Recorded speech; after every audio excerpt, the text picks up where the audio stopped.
Hello, America. Welcome to America's Healthcare Advocate Show, broadcasting coast to coast across the USA. Our producer today, Mr. Mark Gross. I'm your host, Kerry Hall. This is your show, America. Thank you for joining us and making us one of the most listened to talk shows throughout the United States on 200 affiliates, a little over 200 now, across the country. And today, broadcasting live from my kitchen. That's right. Our studios are closed. So Mark Gross, my producer, is working out of his home, and I'm working out of my home today. And that's as we did last week on the broadcast, the same way. If you want to follow us on Facebook or Instagram or the website, it's America's Healthcare Advocate, America's Healthcare Advocate, or you can do the Facebook at Kerry Hall, Caryhall. Also, on the website, all of our podcasts are up there. So if you want to listen to the show again or tell somebody else about it that might be interested in it, the podcasts are on iTunes, TuneIn, SoundCloud, and Spreaker. So lots of ways to listen to the show. Got a lot of feedback last week after the show. We got a number of people calling us, and I'm going to give one anecdotal example here. A teacher called whose husband had been laid off from his job. She was the teacher, he wasn't. And she was concerned about health insurance and what was she going to do? You know, should she do COBRA and move everybody over to her school plan, but it was going to be very, very expensive.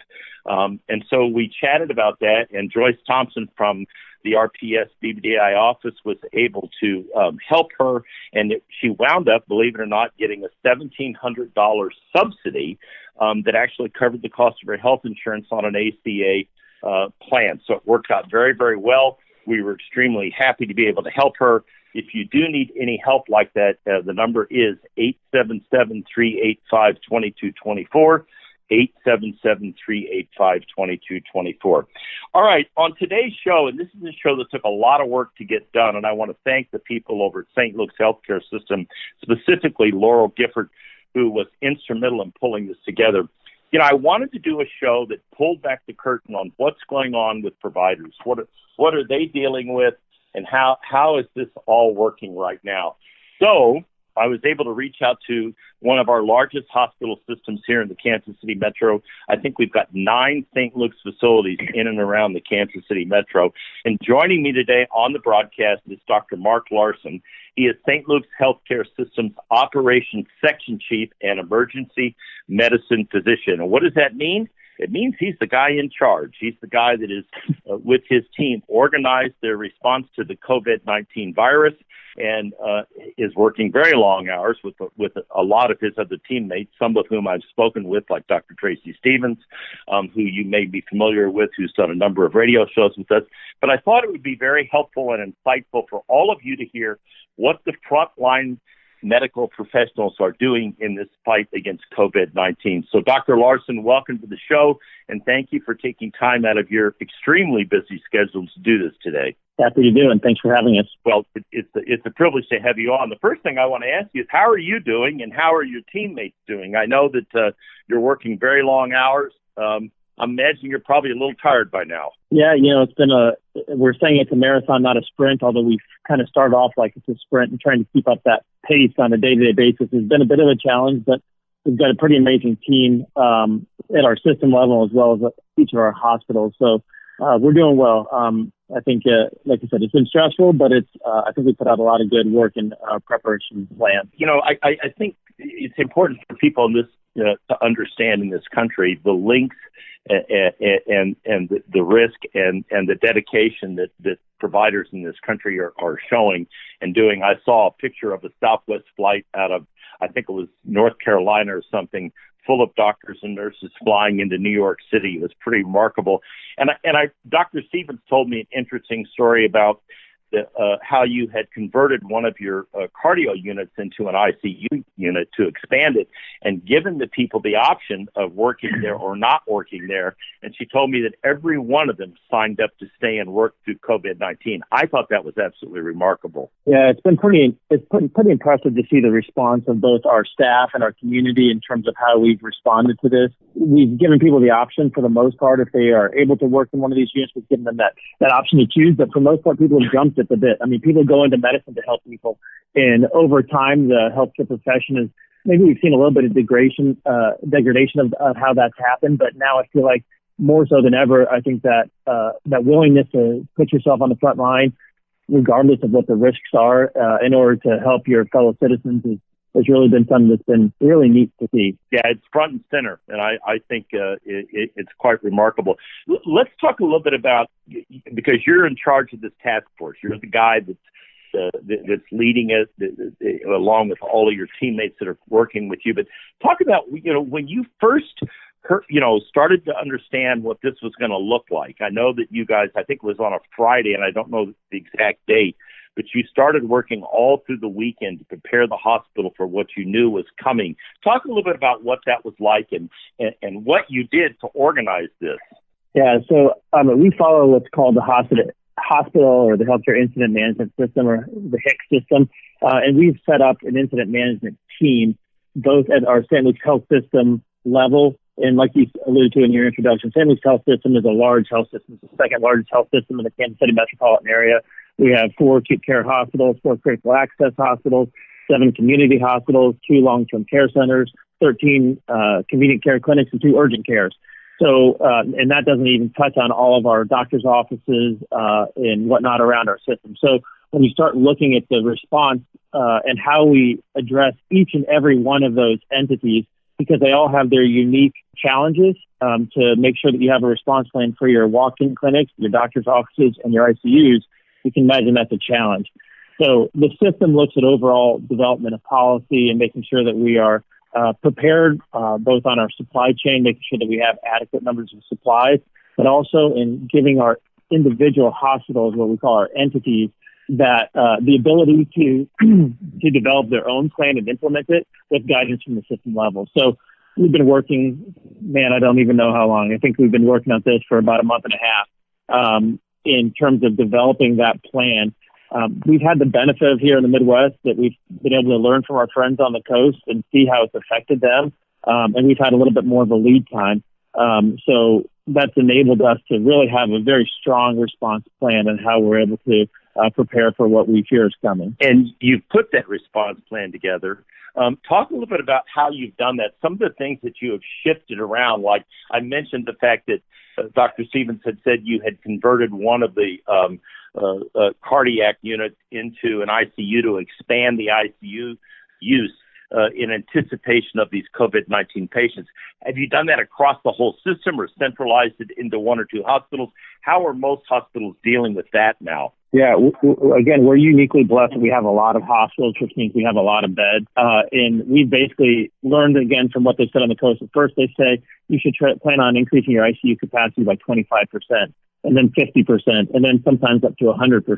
So at each of our hospitals, we've tasked them with a plan to say, how can you increase your intensive care unit volume by 50 and then up to 100%?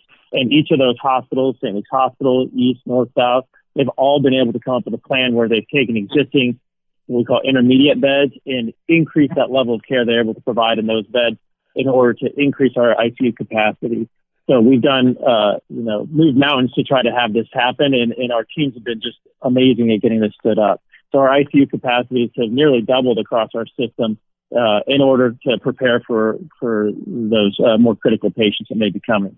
That's remarkable. So basically what you've done is you've basically told, working with your various hospitals around the metro that they need, and I would assume this is typical of hospitals across the country that are responding to this, especially if they're in an urban environment, that they need to double the number of ICU beds that they're going to have available for COVID-19 patients.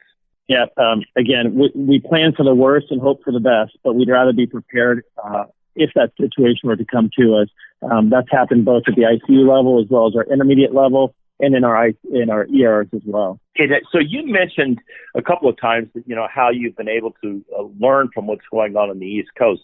Are you receiving data, information, either from CDC or from, Health and Human Services or directly from other healthcare systems that is helping you with that information? In other words, they're telling you how they see this presenting, what they're doing, what's working, what's not working. Are you seeing that kind of information, or is that not available to you? Yeah, we get information from multiple resources. We follow the CDC's website and their guidelines very closely. We also work with the Missouri Hospital Association, the American Hospital Association, some of our collaborative partners. So we have data that comes in from multiple sources. So we're able to learn from that and maybe and use that information as we develop our plan. So that's great to hear, because that means that obviously on a national basis, the American Hospital Association and others are getting that data out to help you understand what's going on, and then obviously help everybody from the standpoint of what works and what doesn't work, right?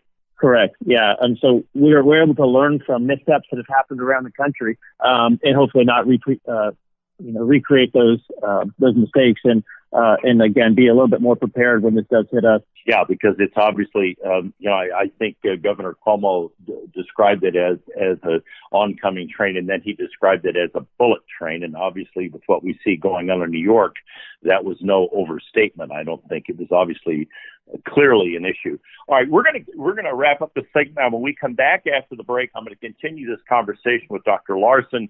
We're going to go into what are they doing to help their staff. We're going to talk a little bit about that and how are they, and we're also going to talk about this question of supplies. And you heard the doctor mention supply chain. So when we come back from the break, we'll get into some of that. Stay tuned. You're listening to America's Healthcare Advocate, broadcasting here on the HIA Radio Network, coast to coast across the USA. We'll be right back after the break. Welcome back. You're listening to America's Healthcare Advocate Show, broadcasting coast to coast from my kitchen. That's right. Things are a little different, as all of you out there know, with COVID-19. So I'm broadcasting from my kitchen. Mark Groves, my producer, is mixing this in his studio at home and sending it out over the airways. Joining us by phone today is Dr. Mark Larson, the Operations Section Chief, Emergency Medicine Doctor, physician, overseeing the entire St. Luke's healthcare system response to COVID-19. We're looking at about 9 hospitals here. He gave a rundown of all the different facilities. It's by far the largest medical group in and around the Kansas City metro. And why am I doing this? I'm doing it so I can kind of pull the curtain back and let you get some direct, unvarnished, clear information and understand and appreciate what these people on the front lines are doing, the risk they're taking, the difficulty with what they're doing, the hours they're working, all these things they're doing, because truly people, and I don't throw this word around lightly, but these people are truly heroes in today. First of all, to be volunteering to go in there and work in those hospitals and in and around the facilities where they know people have this virus and it's so highly contagious. It truly is. It takes a lot of courage to do that, and I have an enormous amount of respect for all these folks and what they are doing. Doctor, let's go into this whole issue of, first of all, let's start off with, what are you all seeing? And obviously we're here in the Midwest. Things are a lot different than they are on the East Coast. Our numbers are significantly lower, obviously, but they are going to continue to go up at least for the next 2 to 3 weeks. So what are you seeing in terms of patients presenting throughout the St. Luke's healthcare system, Doctor? Yeah, so St. Luke's has been pretty aggressive on our testing processes, even from the beginning. So we've been trying to get out there and identify early who has this disease process, so that if they do get worse and they come back and they get admitted to the hospital, we're prepared, and we have stood up our level of protective equipment from the get-go. We've been going, I think, above and beyond what the CDC's recommendation was for testing, even from the early state, in sending to private labs. We've now developed our own and are testing in-house patients, so we're able to get our turnaround on testing a lot faster. The disease is here. It's everywhere around the country. It's maybe not as prevalent here as it is on the coast, but part of that's because of lack of testing. The St. Luke's Health System right now, we have about 25 patients inpatient in our hospital across all of our metropolitan hospitals. And we have probably twice that number that are being what we call patients under investigation, that their test is pending right now. So the disease is here. We're prepared for it. We haven't hit that major onslaught, if you will, like they have on the coast, especially up in New York State and New York City. But we're preparing for that, and that's why our preparation plans, I think, are so important. Okay, so you mentioned supply chain, and unfortunately, the national media seems to really be fixated on this issue, and in a very negative way, and they seem to go out of their way to create. I heard Dr. Deborah Birx. It was kind of interesting. One of her, and I have enormous respect for her. I heard her tell one of his reporters that they need to stop scaring the American public with some of these stories they're putting out there. Talk a little bit about the supply chain issue. How are you guys, how are all of you at St. Luke's doing?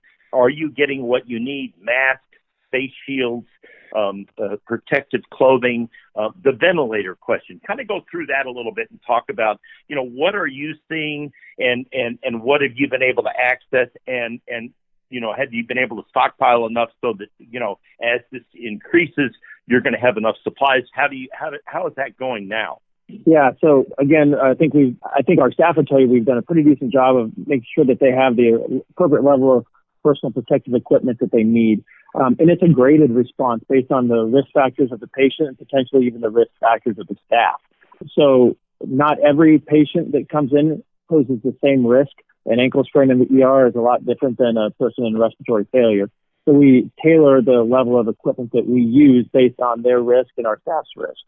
We are not in a rationing position for personal protective equipment. We're in a conserving model. We have it. We have plenty of it for right now. Our concern is what happens if the supply chain dries up. And that's the unknown. So right now we have adequate supplies for dealing with our staff for a foreseeable future. But our concern is that if we get to that point where we do have an influx like what you're seeing in New York State and New York City, that our supplies, we would not be able to restock.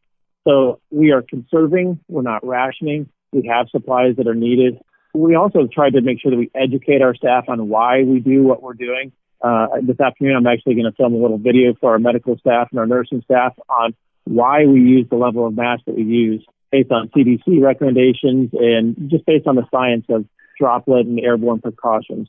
So I think educating the staff to make sure that they understand why these decisions are made is a great way of making sure that they feel safe and protected. Because you're right, our frontline staff are the most valuable resource that we have. Just this week, Dr. Frank Gabrin was an emergency physician who passed away this week in New York City, citing that they didn't have adequate PPE. I don't know the specifics of what happened, but I want to make sure that that doesn't have to happen to us, to any of my docs, my nursing staff, or anybody that would potentially be at risk. Right now, we're doing okay. We keep a very, very close eye on our supply chain, but it is something that we watch very closely. Okay, so that's really good for people to hear, and I think it's pretty obvious there are a myriad of problems in New York just by the sheer volume of what they're dealing with and how much the task force in Washington is trying to get as much of them as possible.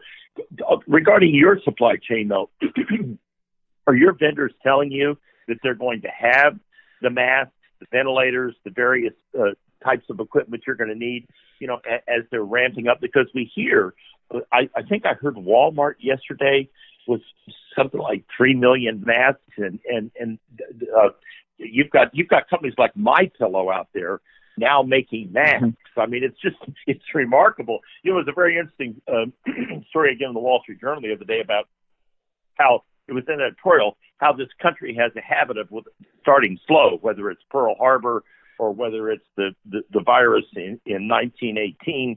But once we ramp up and get rolling, then we're like a dump truck going downhill. I mean, So talk to me a bit about what you're seeing. Are your vendors telling you, hey, we're going to have it in 3 weeks or 2 weeks, or are you getting other people reaching out to you? And do you have the ability to go to some of these other sources, like the people at MyPillow, for instance, if you wanted to buy masks? And how does all that work, Doctor? Well, I think it's also important to understand that a mask is not a mask is not a mask. There's different levels of masks. There's level 1, level 3 masks, and then there's the N95 respirators. And so when we start using the term mask, there's the home sewn mask and that people have talked about, and then N95. N95s are the masks that I think people are most worried about, and the technical specifications for those are very high, and they have to be what we call fit tested.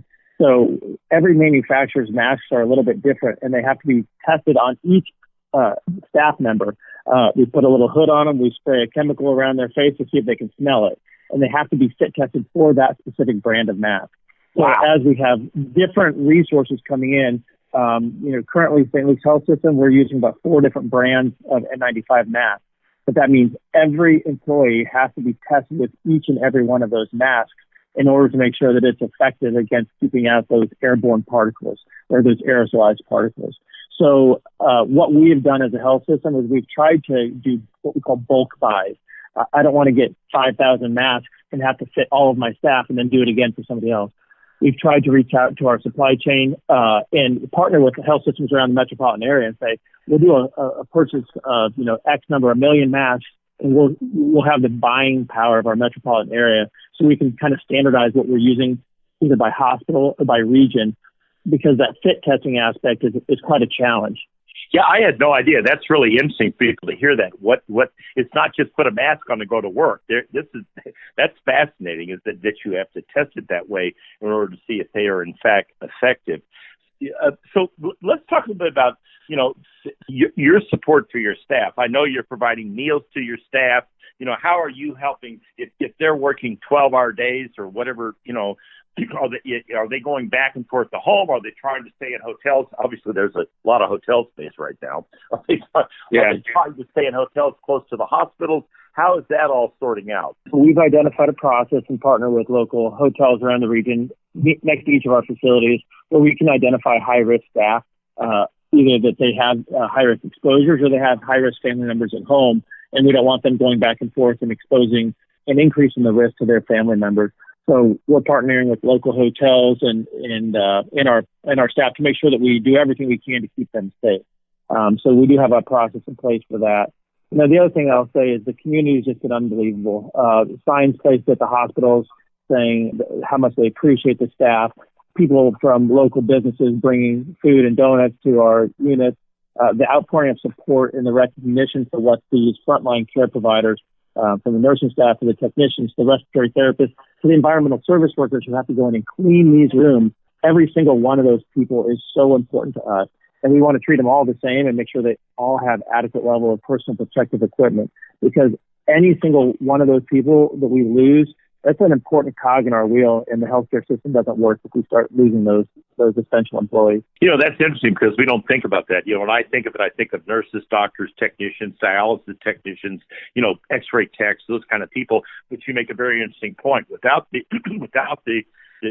staff going in to clean the rooms and empty the trash and do the various things that have to be done, the hospital can't function. So it is an all-encompassing effort by everybody. We're coming up on the break, folks. We're going to come back after the break and continue this fascinating conversation with Dr. Mark Larson from the St. Luke's Healthcare System. Stay tuned. You're listening to America's Healthcare Advocate, broadcasting here on the HIA Radio Network, coast to coast across the USA. We'll be right back with more after the break.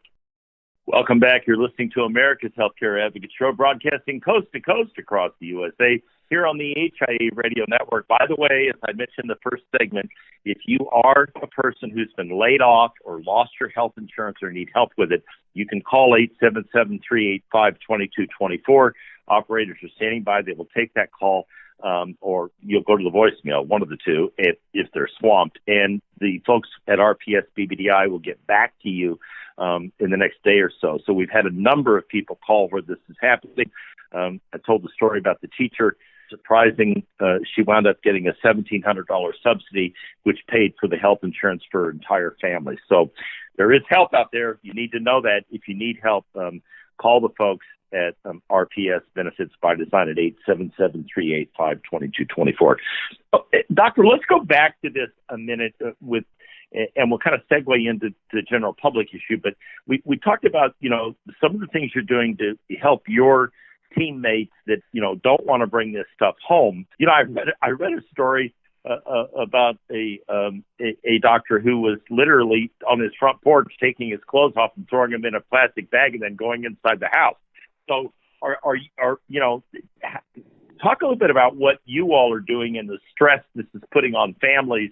In terms of that kind of an issue. People are you going in the garage and changing clothes when you get home? Yeah, I would bet if you were to survey healthcare workers and people working in the hospital right now, that the vast majority of those people aren't wearing their scrubs or their hospital attire into their house and coming in contact with their kids. So I think that's probably more the norm than the exception. And I think, like you touched on, I think that the stress that this brings to families, obviously the healthcare workers, the physicians and staff, are under stress at work, but the silent victims here, I think, are their family members at home, their kids, their wives. They're isolated at home, school's out, their spouses are potentially having to pick up the extra work at home. In my family in particular, my wife's also a physician. She works at a children's hospital. So we have 3 young children, and I can't use my parents. I do have to use a nanny. But the stress that it goes on the family members and the kids, I think those are the silent victims in this process for not getting to see their mom and their dad because they're needing to be there working in the hospital. I think that's something that people maybe don't recognize. We've got 4 grandchildren, and none of our kids are medical professionals, but just having them all at home. And one of our daughters got sick with pneumonia, and it was just a nightmare because you've got the children right there underfoot the whole time. And I can only imagine what this is like for the providers because the hours you're working, and like you said, grandparents can't come over and take care of the children. That's not, you can't do that now. So there's too much going on out there for that to happen to make sense of it. So that's interesting to hear. Let's segue from that into this whole discussion about masks and gloves. I mentioned, we were on the break off air there that I was at Whole Foods yesterday getting some groceries, and you've got people wearing masks and gloves, around the store. And how effective and how sensible is that? I mean, I've heard all kinds of opinions on this.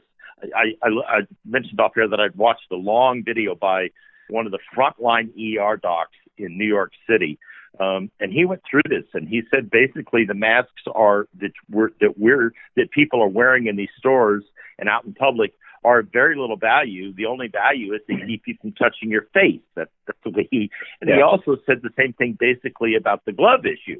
So talk a little bit about that and how, is that something people should really be doing or is it even effective?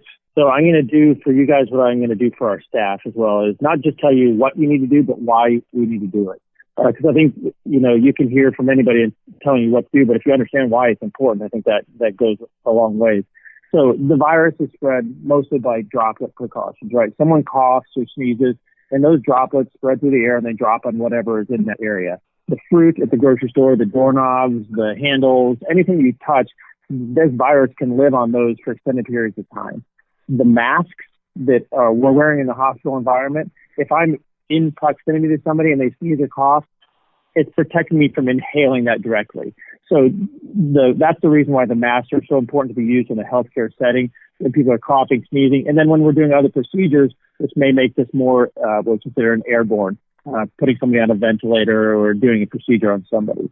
The important thing is that if you're out at Whole Foods or the grocery store, that you don't know who was there before you and who potentially had coughed, sneezed, anything in their hands and touched whatever is out there.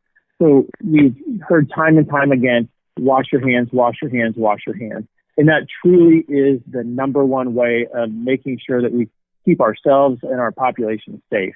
Staying away from people, socially distancing, so you're not around a large amount of people, staying home, but then washing your hands because you touch that doorknob, you touch that fruit that someone maybe has already contaminated. You need to wash your hands and then keep your hands away from your face. It's amazing if you realize when this first came out, how many times I subconsciously had my hands up by my face. And for me, just to have to hold my hands down by my side so that I'm not constantly touching my face is quite a challenge. But it's really things like that. And if people understand why that is so important, I think people will help bend that curve on doing the good hand hygiene and, increasing our social distancing and making sure that we can flatten that curve. It's very interesting because Dr. Deborah Birx talks about this a lot, and so does Dr. Fauci, that the single biggest thing we can do, and you just talked about it, to bend that curve is take this seriously. Take the social distancing seriously. Wash your hands. Take that part seriously.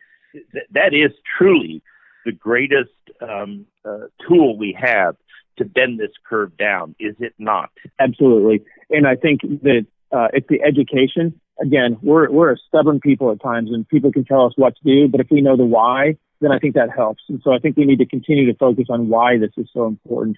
The peak of that curve will overwhelm our healthcare systems, as what you've seen in the highly dense communities like New York and Seattle, where it's in Louisiana, where it's become rampant. If we can spread that out and flatten that out, it allows our healthcare resources to be extended for our supply chain to be replenished. It's really, really an important thing that we have to focus on. Yeah, and I think it's important for people to hear that. I'm going to ask you another question. This may be my own paranoia, so if you choose to laugh, go ahead. When I bring home groceries, all the fruits and vegetables get washed in a solution, and any package that comes in this house, I wipe it down with the Clorox handy wipe, and I also wipe down the steering wheel in my truck anytime I go out or come back. And I do the same thing to the doorknobs and the rails coming in the house. So is that something as an additional precaution that makes sense for people to do?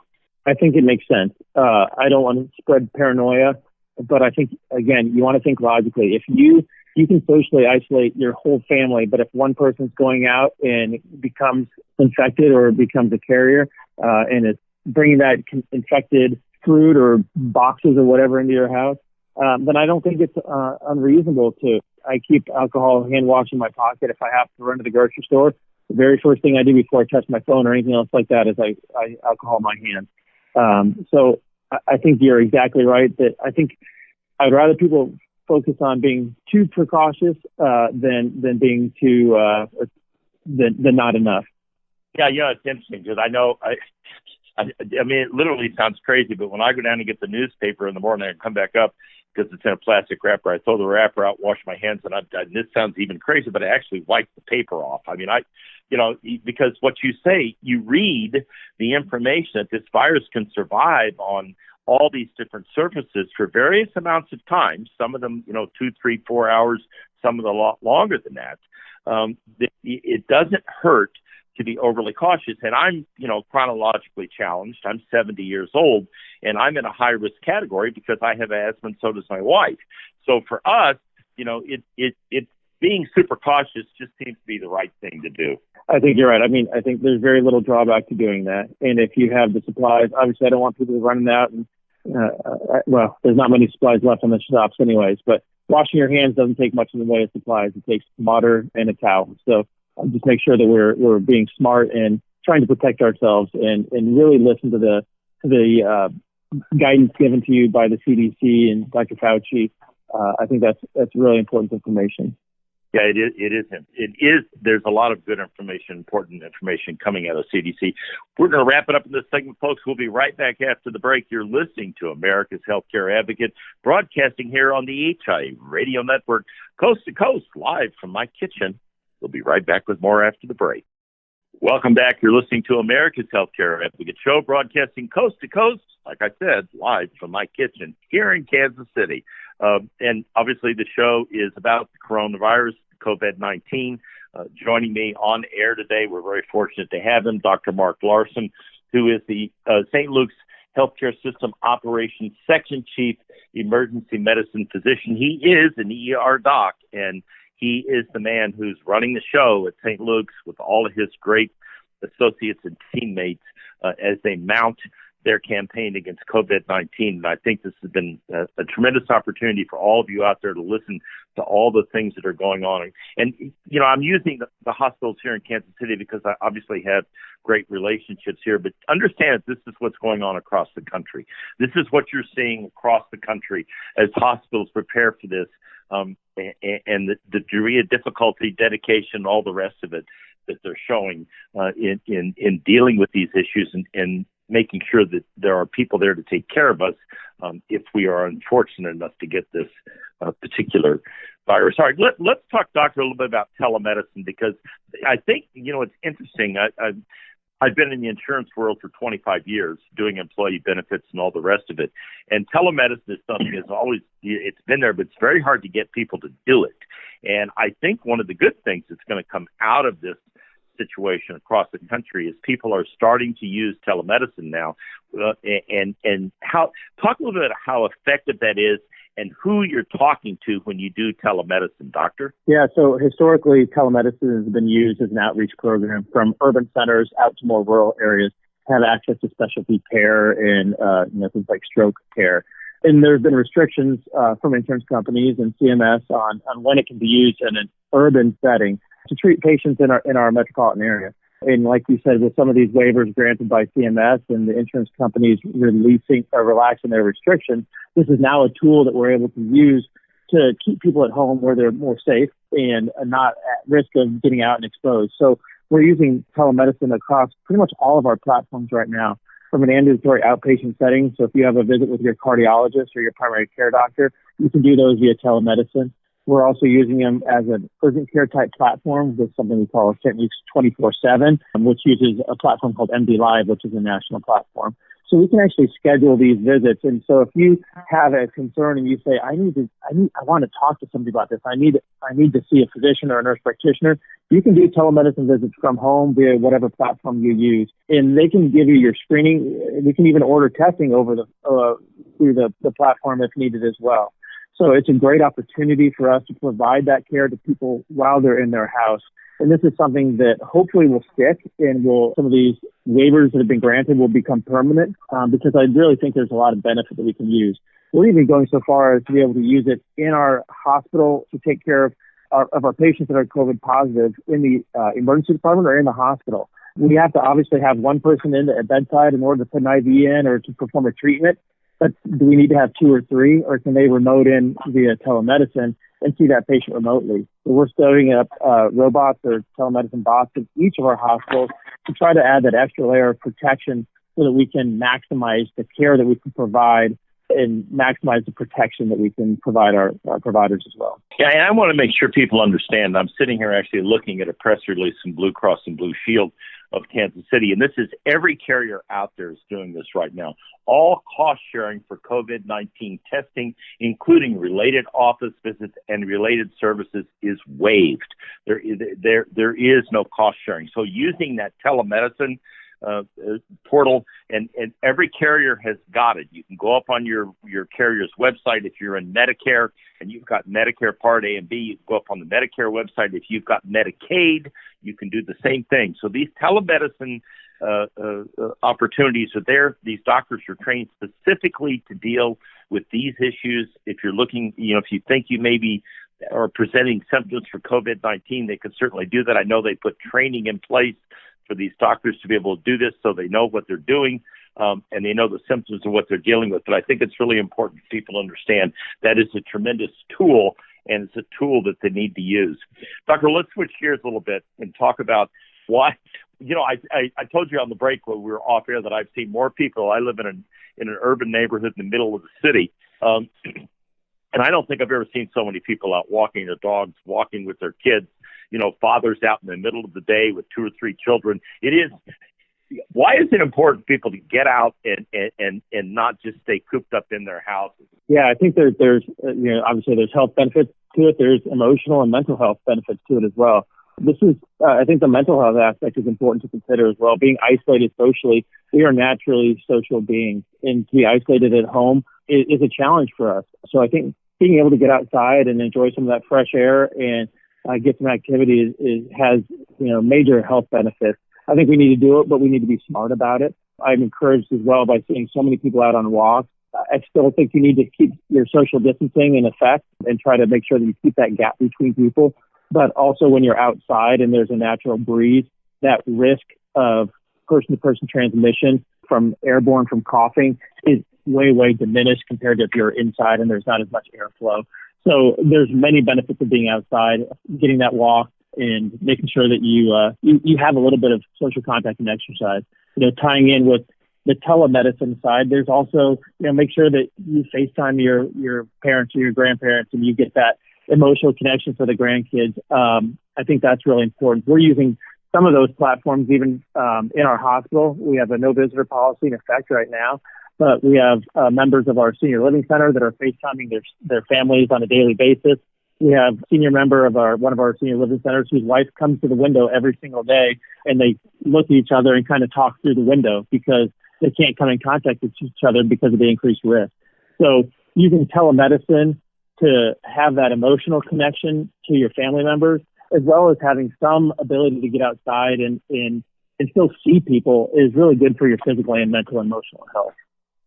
Yeah, we're coming on the end of the show here, and I just want to take a moment to thank you for doing this. You all are extremely busy right now. I don't even want to guess the hours you're probably working.